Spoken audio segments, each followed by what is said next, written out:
talaga ang nangyayari sa AKAP at bakit ayaw ninyo? First, the current AKAP practice is plagued with many irregularities. Another source of corruption is itong funds na ganito, ma'am, na nasa discretion nila. Beneficiaries claim to have received a reduced amount of AKAP. Ang isang beneficiary pwede kong kumuha po ng stupid, can also benefit from another, yung tinatawag nating AX, makakakuha po siya sa AKAP.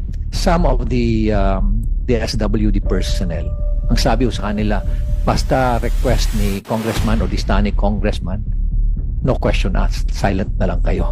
Ang nakakarungkot lang po, pag iba na po ang nagdi-distribute. Gusto nilang ipahalata na ang pera na yon ay galing sa kanilang bulsa. Ang masama po, pag nagkakaroon na ng distribution, nandun lahat yung kanilang list agad, lahat ng line-up nila na kandidato, nauna muna silang magsasalita bago yung actual distribution.